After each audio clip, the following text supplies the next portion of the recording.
I wanted to make a video where we go over all the ways that we can use derivatives to help us sketch curves. And I think the best way to do this is to start with an example. And before we do that, I just want to go over some definitions. So if you ever hear the phrase local extrema, you might not have heard this before, but it's a concept you're already familiar with. A local extrema refers to either a maximum or a minimum point. But the reason there's this word local on the front is because if you have a graph that looks something like this point here we could refer to as a local max because it looks like a maximum, even though if you look at the graph as a whole, this is not the highest point on the graph. In fact, this graph continues upwards forever, right? You have points up here that are higher than this point. But this point is the highest point in its local area. So we call it a local maximum. Just like this point down here. This would be considered a local minimum. So each of these points are what we would call local extrema. You also have something called an inflection point. And an inflection point is where a graph changes its concavity. So for example, if you look at this shape I drew, in this section over here, the graph is concave down, right? It curves downward like this. If this was a bowl, it would be sitting upside down. And then in this part of the graph, it's concave up, right? If this was a bowl, it would be upright, right? That's how a bowl normally looks. And so your graph switches from being concave down to concave up, right? It's all about the type of curve.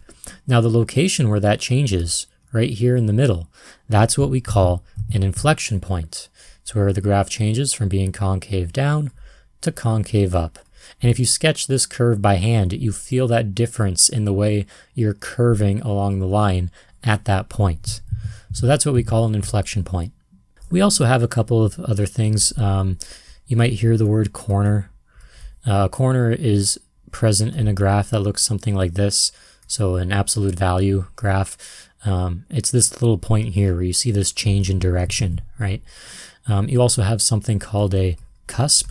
It's very similar to a corner, but it happens when two curved lines meet like this, kind of back to back. They meet at this point. That's called a cusp. The reason I'm telling you all these different definitions is because all of these things can be considered critical points. So when we talk about the critical points of a graph, these are the things we're referring to. Now, inflection points are technically only sometimes considered critical points, not always. And we're going to talk about what would make it a critical point in a second. But these are the most common types of critical points that you'll see. Now, how do we know if a point's a critical point? Well, if you take the derivative of your function, f prime of x, and you get as an answer either 0 or the derivative does not exist, which can happen if you have a corner or a cusp and you try to take the derivative at those points, the derivative will not exist, right? Those will give you the critical points. Any point that has a first derivative of 0 or it doesn't exist means that we're at a critical point. Now, why did I say that inflection points are only sometimes critical points? Well, if you look at this inflection point, for example, if you were to draw a tangent line to that point, it might look something like that very roughly, right? That clearly doesn't have a derivative or a slope of 0, right? It has a negative slope to it. And so that inflection point would not be a critical point. However, you might have a graph that looks something like this, where it goes from being concave down to concave up, like this, and it changes at a point right here. That point is an inflection point. And if you were to take a tangent line to that point, you'll see that that line is horizontal, and therefore the slope is 0. So there are some inflection points that have a tangent line with a derivative 0. In other words, at that location, the derivative is 0. But there are some, like this one, where the derivative is not 0.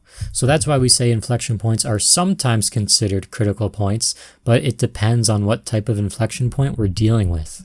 Now, how can we tell if a point is an inflection point just from doing the straight math with the equations?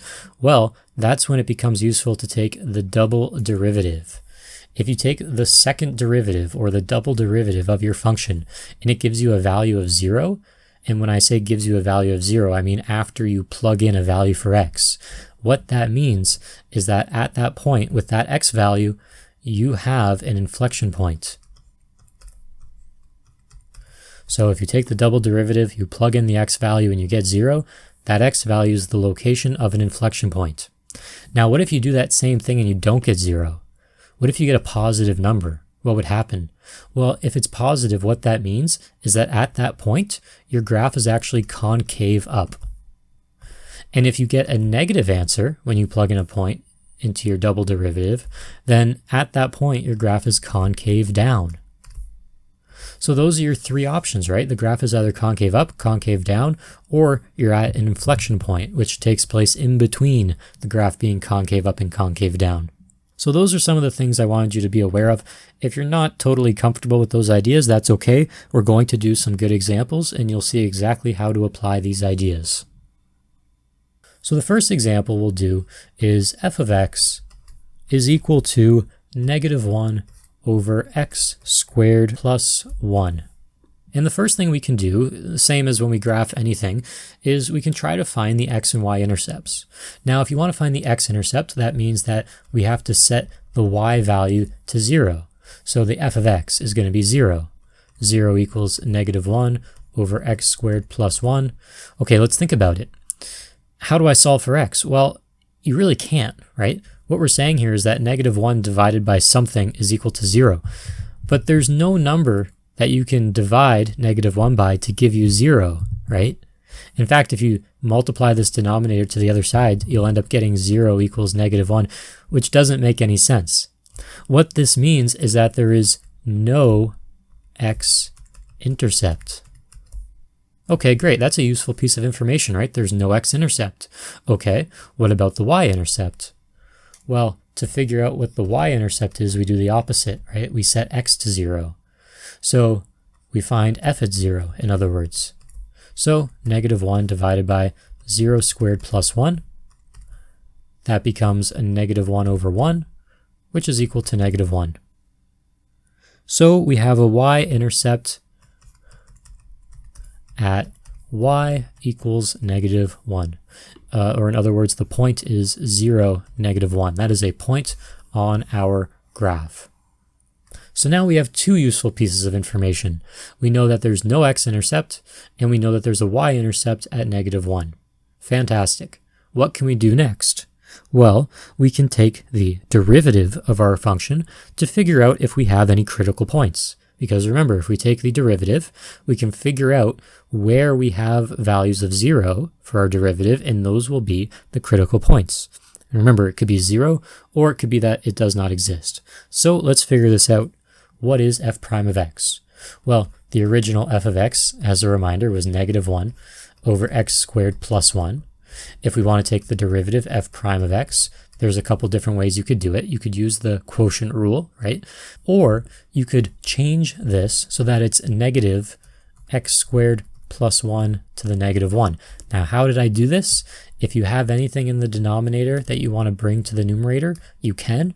That exponent, though, on it has to change into a negative. So that's why we have a -1 exponent on this bracket. So that's just a little trick if you want to use that to make your derivation a little easier. So let's take the derivative of this. Most generally, this is a power rule, so you can bring that -1 to the front. It'll become positive, and you'll be left with x squared plus 1 to the -2, because remember, that exponent will decrease by 1. Now, don't forget, this inside part is not simply x, it's more complicated than x, so we have to use the chain rule. We have to multiply by the derivative of that inside. The derivative of this is simply 2x, right? It's a power rule. 2 comes to the front, becomes 2x, the 1 goes away. So, are there any values of x that would make this undefined? I don't think so, right? There's no values of x really that are real numbers that you could plug in that would make this undefined. And the reason I say that is because here, this -2, that means this is really in the denominator, right? This really means we have 2x over x squared plus 1 squared. And you might say, well, what if the bottom is equal to 0? That's undefined, right? Well, yes, but how could the bottom equal 0, right? This value here, x squared, would have to be equal to -1, so that when you add it to 1, it equals 0. But that's not possible because anything squared is going to be a positive, right? So if this is always a positive and we add it to 1, then this is always a positive. And then we square it, so it's always a positive. Well, a positive number is not 0, right? So yeah, there's no value that you could plug in for x that would make this undefined or make the derivative not exist. So we don't have to worry about that. What we do have to worry about is the whole thing equaling 0, because remember, we're looking for the points where this is equal to 0 or does not exist. We already ruled out that it can't not exist, but we can figure out where it equals 0. Simply, you can multiply the denominator to the other side. You'll get 0 is equal to 2x. You can then solve for x, divide both sides by 2, and you'll get x is equal to 0. So at the point x equals 0, we know we're dealing with a critical point. Now, you might be saying, wait a minute, haven't we already talked about a point that has an x value of 0? Yeah, we have. If you go back and look at your y-intercept, the y-intercept is 0, -1. So that's the point we're talking about here, right? This point is the point 0, -1. And if we didn't know that, or if you forgot, you could take that 0 value for x and plug it into the original equation, and you'd get the -1 y value. But in any case, this is the point. So this point is not only a y-intercept, but it's also a critical point. Now remember, it being a y-intercept doesn't make it a critical point. It happens to be both a y-intercept and a critical point, which is pretty interesting, right? So this is a very important point for our graph. Now, what type of critical point is it? How can we figure this out? Well, if we take the second derivative or the double derivative, remember, if that double derivative at this location is a positive, that means that the graph is concave up, and this would be a minimum. If we take the double derivative and look at this location and it ends up being negative, it's concave down, and this would be a maximum. If we plug this into our double derivative and we get the value of 0, that means this is an inflection point. So to figure out what type of critical point this is, we're going to want to take the double derivative or the second derivative. Now to do that, I'm just going to write out my first derivative again, so we have it here. F prime of x is equal to 2x over x squared plus 1 squared.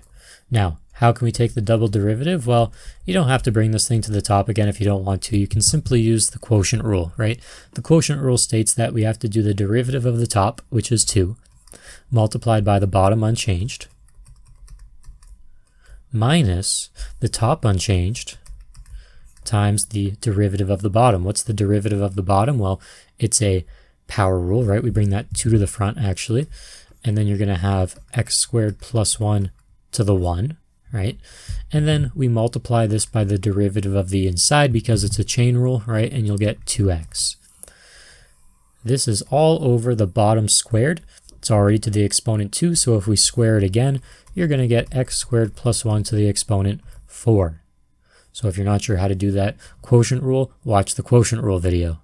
Now we want to figure out what this gives us at the point 0, -1.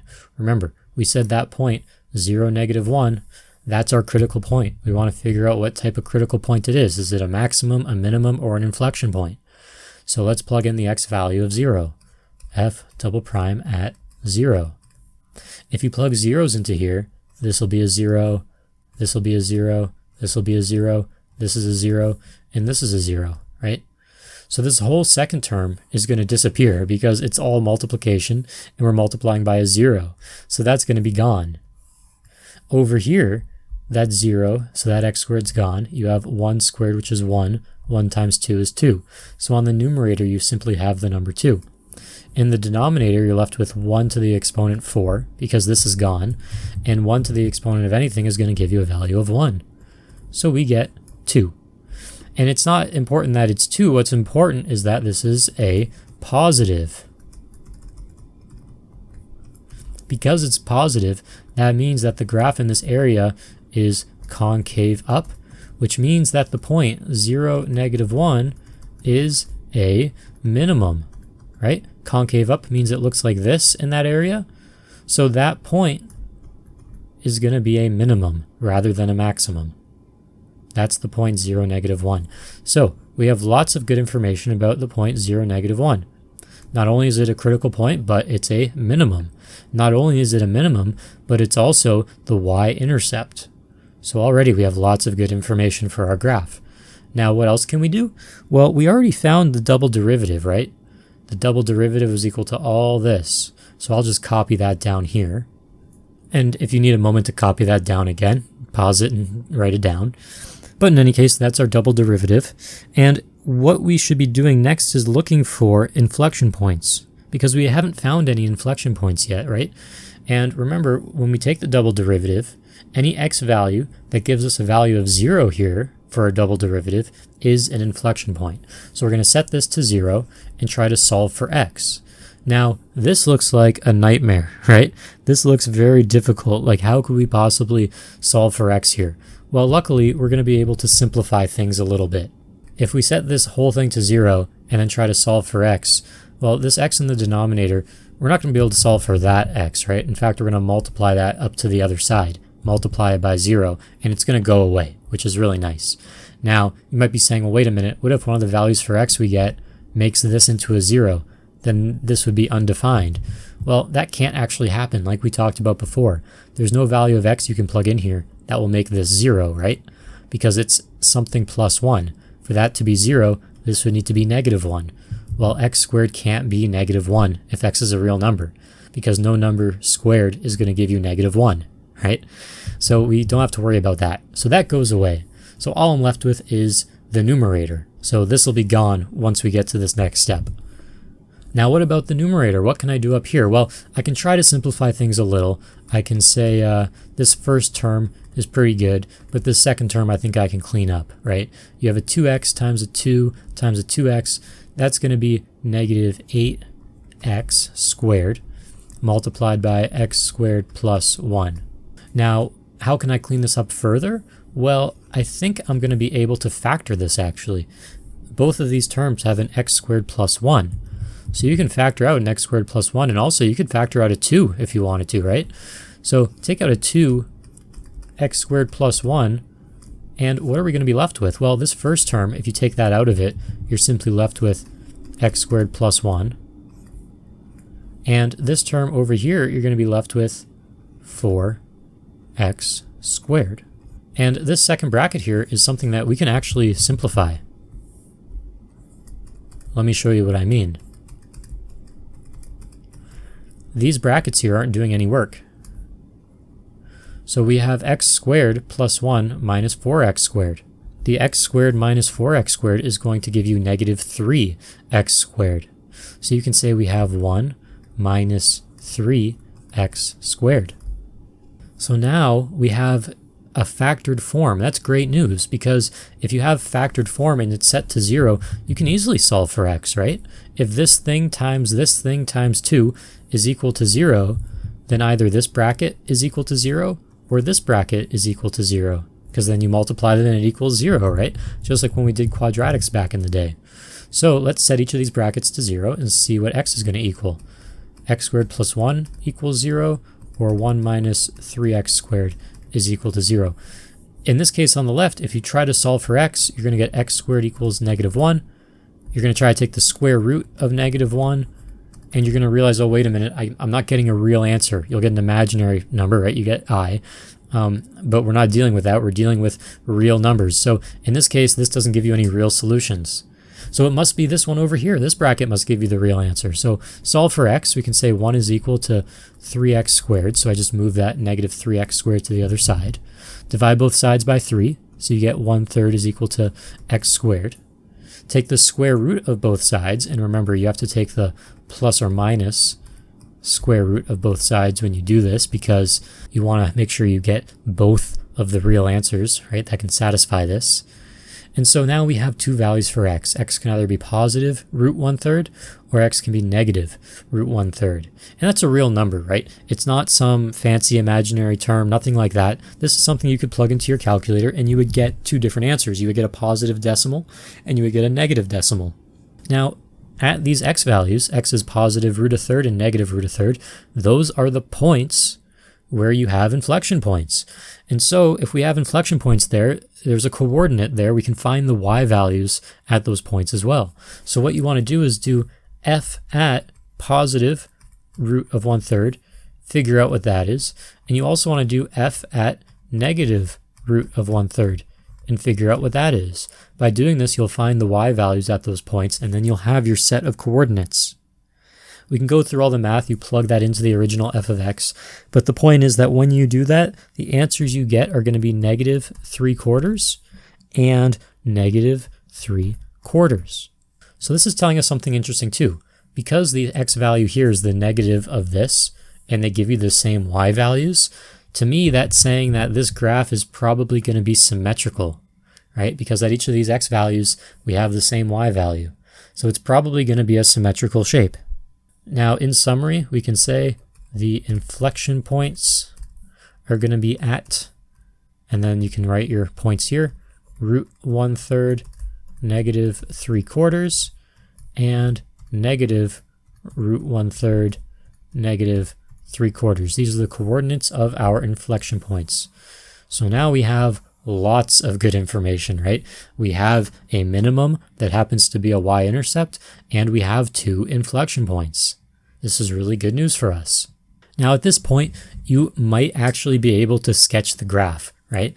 You might have enough information already, and the reason I say that is because, and I'll just do a very rough sketch here, this isn't our final answer, but you have a minimum value down here at 0, -1, and you know because that's a local minimum that it's concave up, right? You have the coordinates of 2 inflection points here and here, right? They have that negative y value, a negative x value, and a positive x value. So you have those inflection points. We know there's no x-intercepts, so there's probably a horizontal asymptote on the x-axis, right?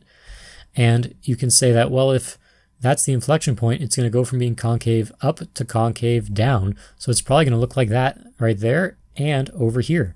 This is our best guess as to what this shape looks like, right? Because only at those inflection points does the concavity change. Concave up to concave down, concave up to concave down. So it's probably going to look like this, but to be sure, there's a few other things we can check. We can check the intervals of increase and decrease, right? Because if you look here, this whole area is decreasing, right? You're going down over here on the left, but on the right side, you're going up as you go to the right. So we can look at the intervals of increase and decrease, figure out what they are, and we can also look at the intervals of concavity. We can confirm whether or not this is concave down in this section, concave up in this section, and concave down in this section. So those are the 2 things we're going to check next, but I have a good feeling that this is what our shape is going to look like. So first, let's check our intervals of increase and decrease. Intervals of increase, we'll do increase on the left, and decrease, we'll do decrease on the right.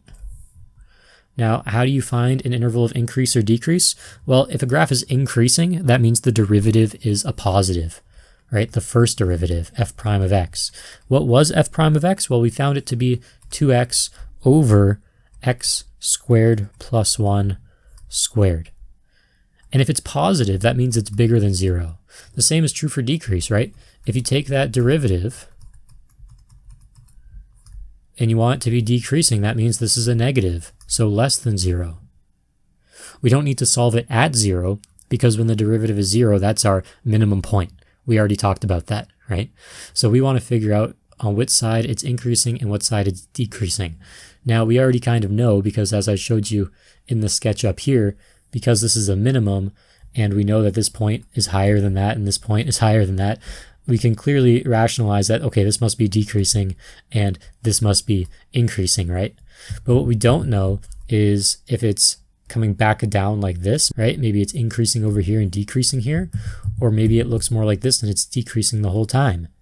Now, I'll give you a hint. We actually do know that it looks like this and not like this, because if it goes back down, there would be a local maximum, and we already found all the points of local extrema at the beginning, where we found the derivative and set it equal to 0. So I already know that's not the case, but I'm showing you all the steps that you could do, okay? So in each of these steps, we're going to solve for x. On the left here, we can solve for x by multiplying both sides by the denominator. And again, this denominator, we don't have to worry when it disappears that some value of x would make the bottom 0 and it's undefined, because that can't happen, right? I've already explained this, but there's no number here for x that when you square it and then add it to 1, can make this a 0, right? There's no real number that does that. So we can simply say 2x has to be bigger than 0 for this to be true. Multiply this to the other side. Then we can say divide both sides by 2, x is going to be bigger than 0. So when x is bigger than 0, we have an interval of increasing, meaning that the graph is trending upwards to the right. When we're decreasing over here, we do the same thing. 2x is less than 0, therefore x is less than 0. Therefore, when x is less than 0, we are in an interval of decrease. The graph is trending down as we go to the right. And if you look at that sketch I made up here, that looks to be correct. In the section here, where you're to the left of x equals 0, right? X is less than 0, you're decreasing, right? You're decreasing all along this curve. In this interval, when x is bigger than 0, when you're to the right of x equals 0, well, the graph is increasing that whole time, right? It's increasing all along that curve. So our intervals of increase and decrease look to be correct. Now the final thing you could do is look at the intervals of concavity. And usually what I'll do when we talk about the intervals of concavity is I'll just make a little sketch of my x-axis only. So it's kind of like a number line. And I'll label all the critical points and inflection points that we have. So we have the minimum at 0, we know that. We have inflection points at root 1/3 and negative root 1/3. Right? These are the inflection points, so I'll just label that to remind me. Now, we already said that at this point it's a minimum, which means that it's concave up on both sides of it. It has to be concave up because that's a minimum value. And it can only change concavity from concave up to concave down at the inflection points. So at this inflection point, you're going to change to concave down. And at this inflection point, you'll also change to concave down. And if you're not sure, what you could do is take a random point here, a random point here, like let's say the number 5 and the number -5. You could take those x values, you could plug them into the double derivative, and you would see that f double prime at 5 or f double prime at -5 will give you negative answers, meaning that it's concave down at those locations. So you could do that to test it if you wanted to. But we can also say that, well, at those inflection points, that concavity has to change. So we know it'll be concave down there and there. Now the thing is, we know it's concave down, but this is all decreasing, right? So it's not going to have this little section that goes increasing before it decreases. We're only going to have that decreasing part. Same with over here. It's only going to be increasing. It's never going to start decreasing. We know that because of our intervals of increase and decrease. So now finally, we can make a nice sketch. Use a ruler when you do this, make it nicer than mine, XY. We can make a very nice sketch of what our graph looks like. So we have that y-intercept at 0 and -1. We have those inflection points here and here, right? They're at a height of -3/4. You have a x value of root 1/3 and an x value of negative root 1/3. I'm just writing those numbers on the top instead of underneath so they don't get in the way of my graph. And you can connect these dots together, make it a nice smooth curve as best you can. At those inflection points, it has to change from being concave up to concave down like this. And that's what your graph is going to look like. There's no x-intercepts. These don't start going down because that would mean there's a local maximum there, right? So it keeps going like that, and that indicates that you would have a horizontal asymptote at the x-axis. And in fact, if you remember the unit on curve sketching from your last class, grade 12 functions, we talked about rational functions, right? And we know how to find the horizontal asymptote of rational functions, right? Remember, this is f of x equals -1 over x squared plus 1. If ever the x value on the bottom has a bigger exponent than the x value on top, which of course it does in this case because this just has x to the 0, right? Then that means we have a horizontal asymptote at x equals 0. So these are all the ways in which you could use derivatives to assist you in sketching a curve. Now you don't have to do all these steps like I said throughout the video. There are certain things that we didn't need to do because we knew enough information, but these are all steps you could take just to give you more information and to help you draw the best and most accurate curve possible. Watch the next video for another example.